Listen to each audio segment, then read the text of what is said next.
मैंने कहा था ना त्रिजटा, मेरा पुत्र हनुमान संकट मोचक है। उसके होते संकट मेरे श्री राम को छू भी नहीं सकता।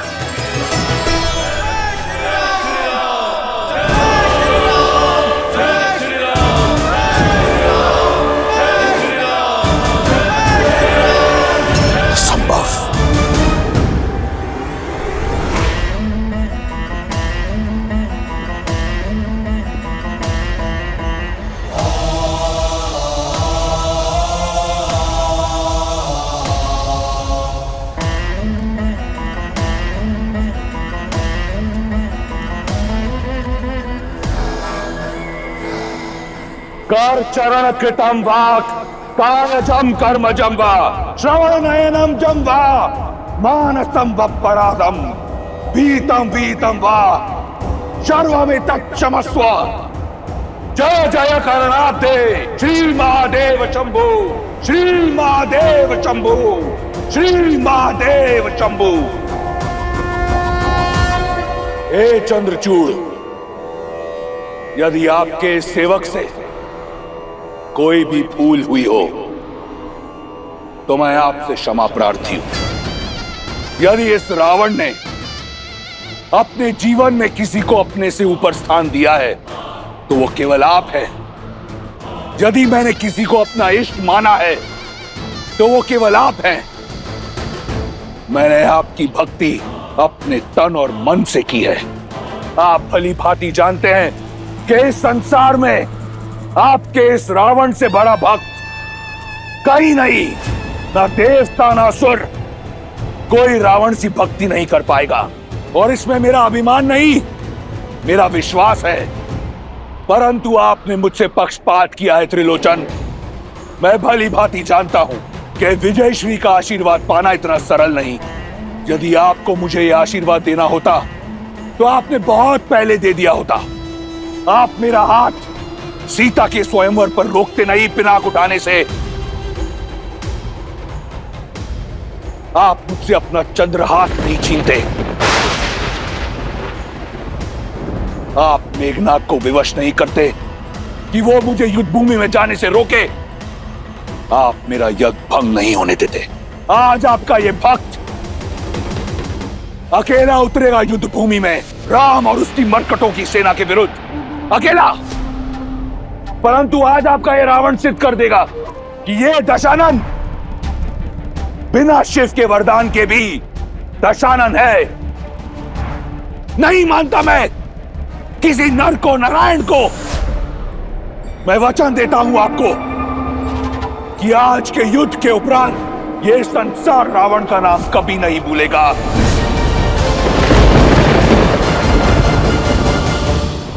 आज का ये युद्ध विजय और पराजय का नहीं, जीवन और मृत्यु का नहीं, आत्मसम्मान का है। उस लंका का है जिसके लिए मैंने सहस्त्र वर्ष तप किया। उस राक्षस कुल का है जिसके उत्थान के लिए मैं लड़ता आया हूं, जिसे मैंने विजय मंत्र दिया, परम रक्षाम। वो मंत्र जो हर राक्षस को आत्मविश्वास से भर देता है। आज लड़ूंगा मैं उस मंत्र की रक्षा के लिए। अपने हर शत्रु को मारकर उसकी चिता को अग्नि दे उसकी भस्म के साथ लौटूंगा कल मैं, और उससे करूंगा आपकी भस्मारती। सिद्ध कर दूंगा एको अहम द्वितीयो नास्ति, न भूतो न भविष्यति। हर हर महादेव, हर हर महादेव, हर हर महादेव।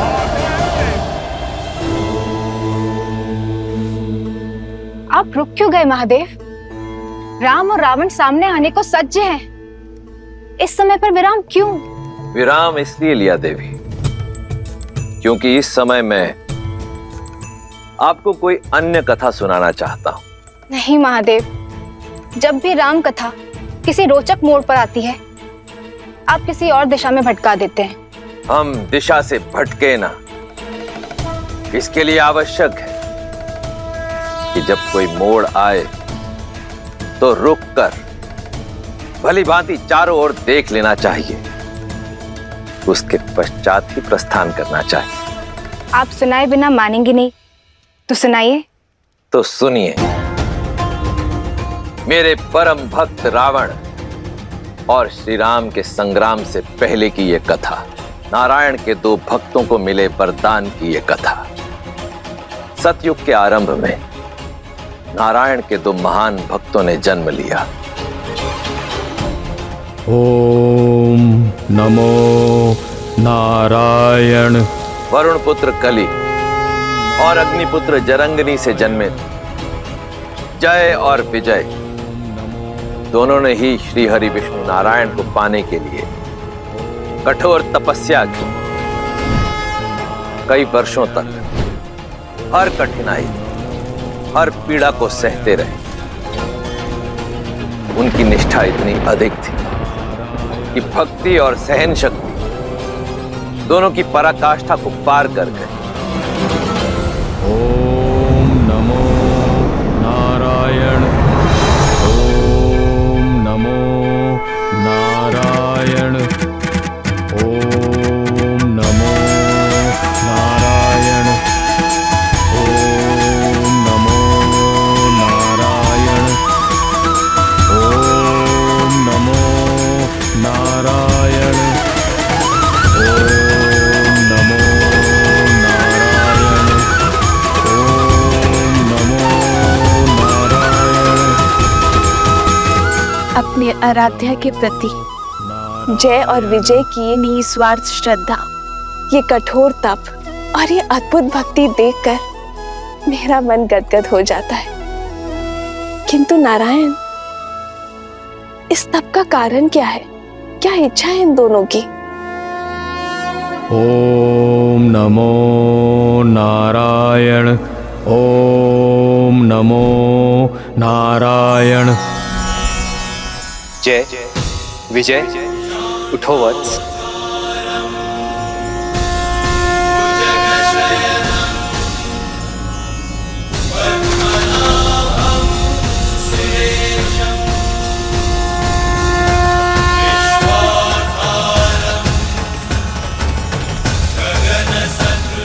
प्रभु, हमारे नारायण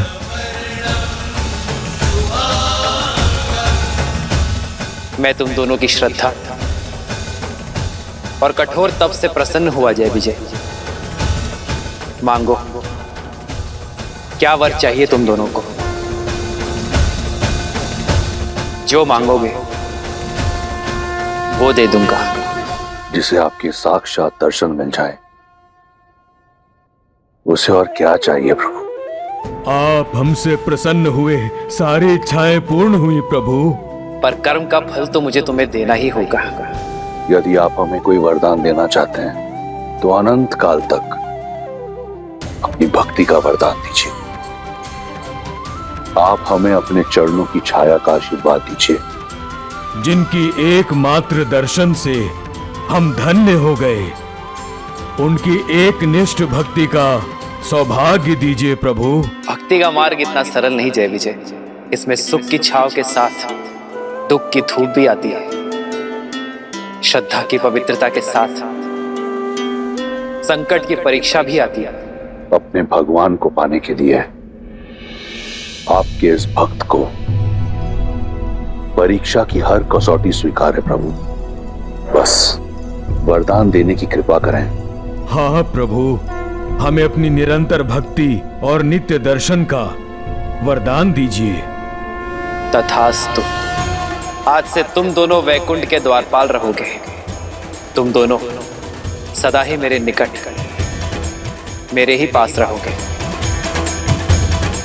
हमने तो जीते जी अमृतत्व पा लिया प्रभु। जय जय अविनाशी सब घटवासी व्यापक परमानंदा अविगत रोतीतम चरित पुनीतम माया रहित। जय और विजय नारायण का आशीर्वाद भी प्राप्त हुआ और स्नेह भी।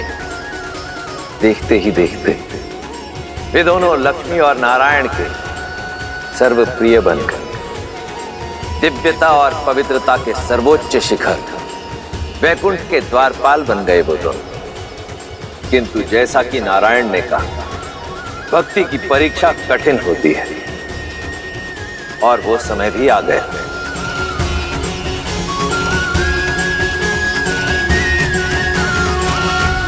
जय विजय, देवी और मैं कुछ चर्चा कर रहे हैं, ध्यान रहे कोई विघ्न ना डाले। जो आज्ञा प्रभु। जो आज्ञा प्रभु।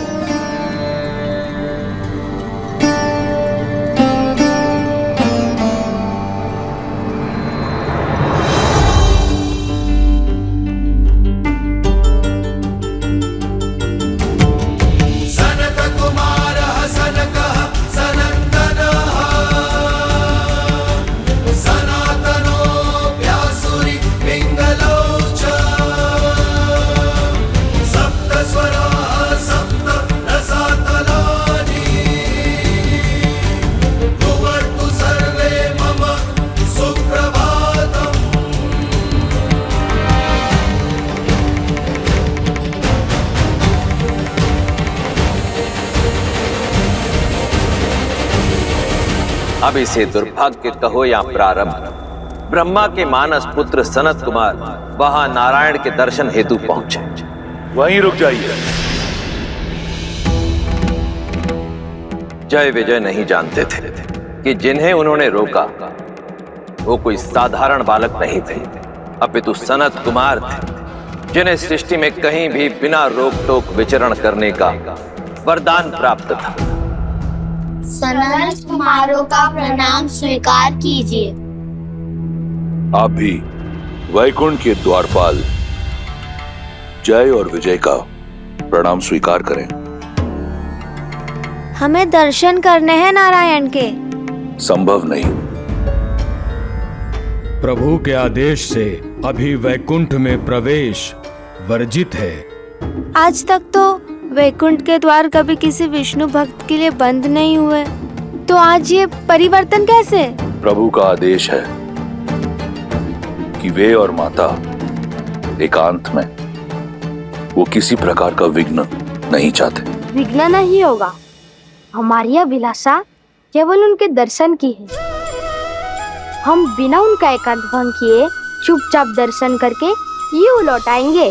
प्रतीत होता है ऊंचा सुनते हो बालक, कहा ना प्रभु विश्राम में है। प्रतीत होता है आप सृष्टि के नियम नहीं समझते। अरे यदि भगवान ही आंखें बंद कर लेंगे तो सृष्टि की पीड़ा कौन देखेगा? छोटे छोटे होते अनिष्ट को कौन रोकेगा? हम आपसे किसी भी प्रकार का वाद विवाद नहीं करना चाहते। इस समय आप वैकुंठ में प्रवेश नहीं कर सकते। आप कृपया हमारा समय व्यर्थ ना करें। अभी जाएं और पुनः किसी और समय आएं। भक्तों की विनती मत ठुकराइए, जाने दीजिए ना। नारायण बहुत प्रेम करते हैं हमसे, आपसे तो तनिक भी रुष्ट नहीं होंगे। क्षण भर की ही तो बात है, हम यूं जाकर यूं आ जाएंगे। जाने दीजिए ना, जाने दीजिए ना, जाने दीजिए ना। प्रभु के दर्शन करने हैं, प्रभु से मिलना है। देखो बालकों, हट न करो। हम बालक समझकर प्रेम से समझा रहे हैं, तुम तो सर पर ही आ बैठे। अब उल्टे पग लौट जाओ, अन्यथा क्या? श्वास निश्वास के बीच बाधा बनोगे? सूर्य को प्रकाश फैलाने से रोकोगे? भक्त को भगवान से मिलने से रोकोगे? असंभव को संभव करोगे? कुछ नहीं कर सकते तुम। प्रतीत होता है तुम ऐसे नहीं मानोगे। लगता है इन बालकों को वैकुंठ के द्वारपालों की शक्ति का आभास कराना होगा। ये गदा देख रहे हैं आप? अब जाइए यहाँ से, अन्यथा तुम्हारे आकार और आयु को भूलकर तुम्हें दंड दिया जाएगा। मर्यादा थी, हर सीमा लांघ दी तुमने। भक्त से भगवान है। जिस दिन भक्त और भगवान के बीच में बाधा आई, उस दिन सृष्टि विनाश की ओर बढ़ जाएगी। तुम सर्वनाश को पाओगे। देखो विजय, 4 उंगल के बालक और बातें 3 लोगों की कर रहे हैं। भक्ति की बात हमें सिखा रहे हो। जय विजय को जिन्होंने भक्ति की हर पराकाष्ठा पार की। लगता है इन्हें शिष्टाचार सिखाने की आवश्यकता है।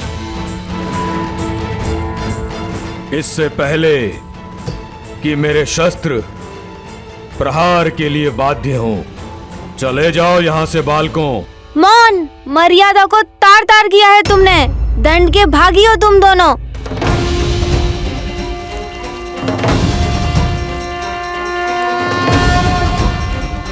वैकुंठ वो है जहाँ कुंठा नहीं, और इस वैकुंठ में तुम जैसे अभिमानियों और अधर्मियों के लिए कोई स्थान नहीं हो सकता। यहाँ रहने के अयोग्य हो तुम, कठोर से कठोर दंड के पात्र हो तुम। हम ब्रह्मपुत्र सनत कुमार तुम्हें श्राप देते हैं कि तुम अब से मृत्यु लोक में रहोगे। जिन भक्तों को तुमने भगवान से दूर रखा, अब वही तुम्हें सदा सदा के लिए भगवान से दूर करते हैं। अपने प्रभु के दर्शन को तरसोगे तुम।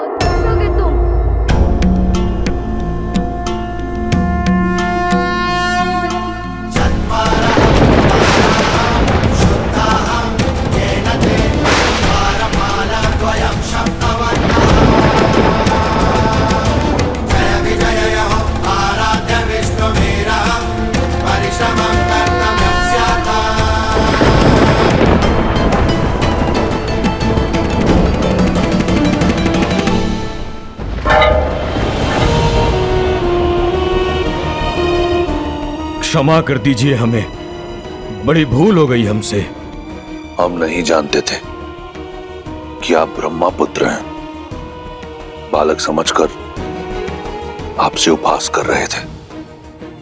यदि आप चाहें तो हमारे प्राण हर लीजिए, परंतु अपने प्रभु से वियोग का श्राप मत दीजिए।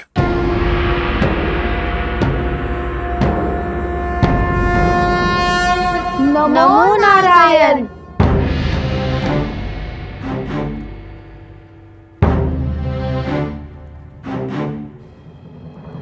सनत कुमारों, वैकुंठ में आपका स्वागत है। हमारी सहायता कीजिए प्रभु। हमें श्राप के दंड से, आपके वियोग के दंड से उबारिए प्रभु। भूल हुई है हमसे प्रभु, पर यह दंड बहुत बड़ा है। हम तो केवल अपना धर्म निभा रहे थे, आपकी आज्ञा का पालन कर रहे थे प्रभु। हमसे भूल अवश्य हुई है, परंतु हम अपराधी बनकर इतने बड़े दंड के पात्र कैसे बने? जब उत्तरदायित्व बड़ा हो तो छोटी से छोटी भूल भी बड़ा अपराध बन जाती है, क्योंकि उच्च उत्तरदायित्व वाला व्यक्ति संसार के लिए प्रेरणा बन जाता है। ये पहली भूल केवल एक ही भूल नहीं थी। तुमने बालक समझकर सनत कुमारों का अपमान किया, और बालक साधारण हो या असाधारण, सदैव प्रेम का पात्र होता है। दूसरी भूल अभिमान। ये वैकुंठ है और अभिमान सदा कुंठा का उद्गम होता है। और तीसरी भूल, तुम दोनों ने मेरे आदेश का पालन केवल सुनकर किया, समझकर नहीं किया। विघ्न डालने में और सूचना देने में अंतर होता है जय विजय। तुम आदर और सम्मान सहित इन्हें रोककर मुझे सूचना दे सकते थे। और चौथी और सबसे बड़ी भूल, तुम दोनों स्वयं मेरे भक्त हो। तुम दोनों ये कैसे भूल गए कि भक्त और भगवान के बीच का संबंध संसार का सबसे सरल नाता है। जब जब भक्त पुकारेंगे तब तब भगवान आएंगे। जब जब भक्त दर्शन की आशा करेंगे तब तब भगवान पधारेंगे। और जब जब कोई इस संबंध के बीच आएगा तब तब वो इस दंड का भागी बनेगा।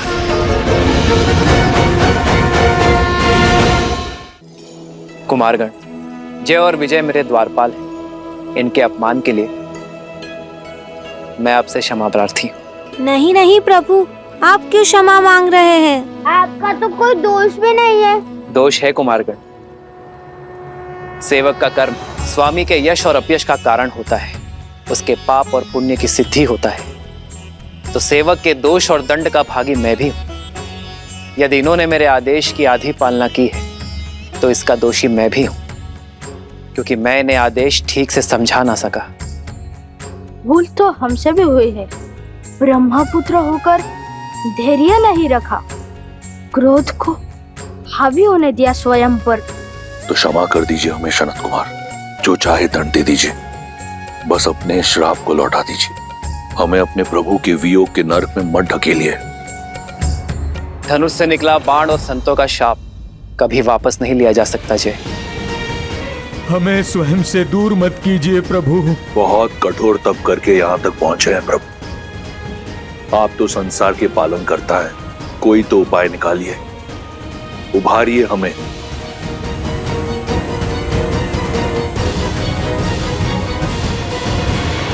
सनत कुमारों का शाप तो झूठा नहीं हो सकता, किंतु फिर भी तुम दोनों की भक्ति के कारण थोड़ी ढील दी जा सकती है। एक उपाय है जिससे तुम दोनों का दंड भी पूरा हो जाएगा और सनत कुमारों का शाप भी नहीं टूटेगा। तो बताइए प्रभु, शीघ्र अतिशीघ्र बताइए। 2 विकल्प है तुम्हारे पास, या तो 7 जन्मों के लिए मृत्यु लोक में मेरे भक्त बनकर रहो, या अगले 3 जन्मों तक मुझसे शत्रुता निभाओ, फिर वैकुंठ लौटकर आ पाओगे। चयन तुम्हारा है।